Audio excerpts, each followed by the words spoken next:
A few days ago, on December 22, 2020, Preston Pysh, host of the podcast, the Investors Podcast, interviewed billionaire Michael Saylor. Since that podcast episode is 2.5 hours long, I guess you would appreciate a nice little summary to watch if you don't find the time to listen to the complete interview. Or you can watch this video after instead of taking notes yourself. Anyhow, no time to waste, so let's go. So Michael Saylor is the CEO and co-founder of the software company MicroStrategy. And he made big headlines when he announced that his company MicroStrategy bought $250 million worth of Bitcoin in July 2020. His company bought 21,454 Bitcoins in July 2020. And according to Wikipedia's page about Michael Saylor, it states MicroStrategy later added $175 million worth of Bitcoin to its holdings in September 2020 and another $50 million worth in early December 2020. On December 11, MicroStrategy announced that it had sold $650 million worth in convertible senior notes, taking on debt to increase its Bitcoin holdings to over $1 billion. On December 21, MicroStrategy announced that their total holdings include 70,470 Bitcoins purchased for $1.25 billion at an average price of $15,964 per Bitcoin. So in the first 15 minutes, Michael explains how to preserve the value of your wealth, whether you're a business or an individual. In plain English, if the currency you're holding, the dollar for instance, isn't being devalued, you can hold $1 million in cash and won't lose purchasing power. But that's sadly not the case nowadays. So Michael describes 3 examples. So the first example. So Michael describes if the goods and services are growing by 2% per year and the currency is flat, meaning they are not printing more money, a fixed amount of currency will be chasing after increasing goods and services. In this case, the currency is going to appreciate in value, which will result in falling prices. So the second example, if the banks print 2% more currency and the economy also grows 2%, your currency value won't appreciate nor depreciate. And the third and the last example, if you increase the currency by 5% per year and the economy doesn't grow and stays flat, this means we have more money chasing after the same amount of goods and services. There's more money in circulation. It means the prices will go up. In other words, inflation and your money's purchasing power will go down. So Michael Saylor is basically teaching us here some basic economics. Michael also speaks about that the customer price index or CPI is broken. The CPI measures the average change in price over time that consumers pay for a basket of goods and services. So the CPI basically tells us the cost of living and how much purchasing power a country with a specific currency has. According to Michael, everyone has a different definition of the customer price index, meaning that your inflation rate will be much lower when you live in your parents' basement and only spend your money on beer, YouTube and Netflix, since the Netflix subscription probably won't go up in price. If you aspire to be really rich and wealthy and want to own real estate in Manhattan, Tokyo or London, or if you want to have Apple stock or desire to buy the Jets or a Picasso, your inflation rate will be a lot higher, explains Michael. Apple stock, for instance, doubled in price in only 12 weeks, according to Michael. This means the inflation rate is 100%, or in other words, hyperinflation. According to Michael, none of these things the rich and wealthy people aspire to get are in the customer price index basket.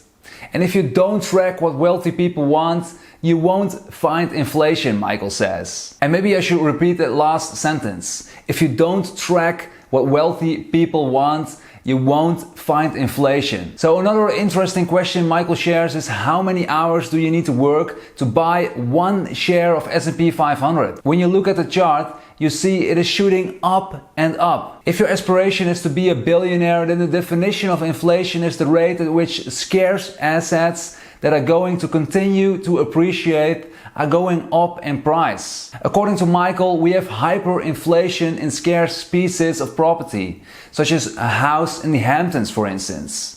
And it's the same thing with Bitcoin. Some baskets are going up by 3% per year, and some baskets are going up by 20 or 30 or 100% per year. Michael assumes that there will be a 15% expansion of the money supply for the next 4 years. A 15% expansion year over year means that the assets you want to buy will be 15% more expensive every year, because there's more money chasing after the same fixed amount of assets. So if you're holding a bond yielding 5% per year, it means you lose 10% of your value per year after year.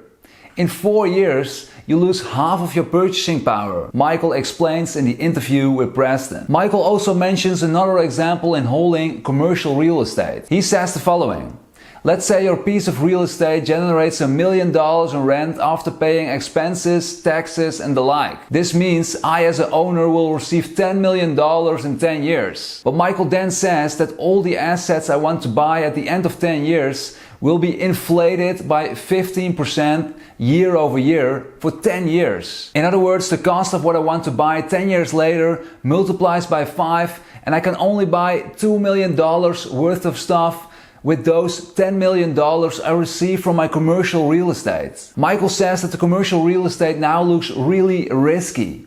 You need to raise rent faster than the hurdle rate of 15% every year.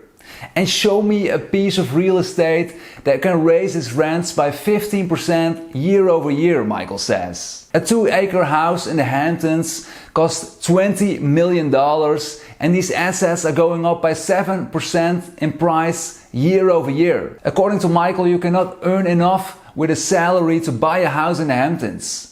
You're working harder and harder every single year to buy that house in the Hamptons, but you can't compete with the dollar that becomes weaker and weaker 15% each year. You need to buy an asset that goes up faster in price than the earlier discussed 15% per year. This means you need to be an investor and buy the right asset at the right time. Another nice distinction Michael made is the difference between products like Netflix, YouTube, Facebook and Amazon products compared to scarce and desirable assets such as football teams and real estate in London.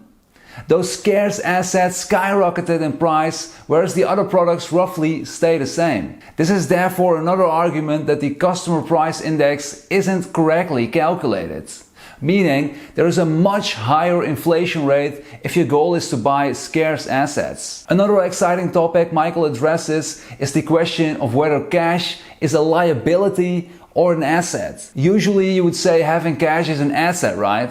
But when you have cash and it becomes 15% less viable year over year, you may call it a liability since it costs you money. Somewhere in the middle of the interview, they start talking about Mark Cuban's Bitcoin complaint that it's not easy to use. Well, PayPal and Square are solving that problem right now, Michael explains.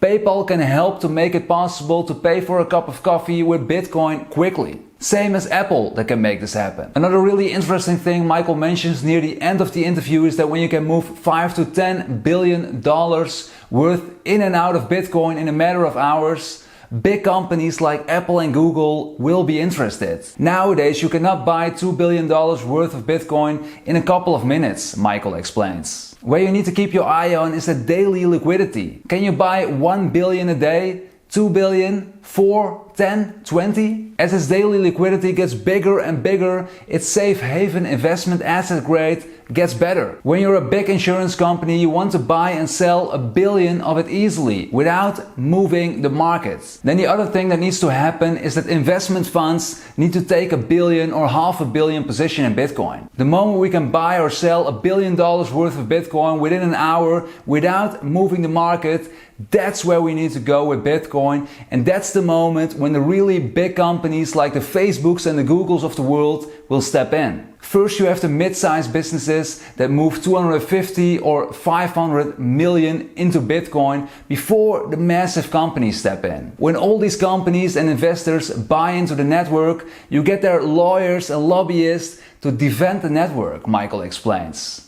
PayPal is going to protect the network, same as Square. Michael says, and I quote, "You think if you have $1 billion into Bitcoin, you're not going to pick up the phone and call your congressman or senator to say, don't F with this? The moment that happens, the political dialogue is going to evolve." Near the end, Michael says, when it gets to the point of $10 trillion, it can work for small nation states. The moment it gets to the point of $50 to $100 trillion market cap, it can work for countries. So this was the summary I created of the interview of billionaire Michael Saylor.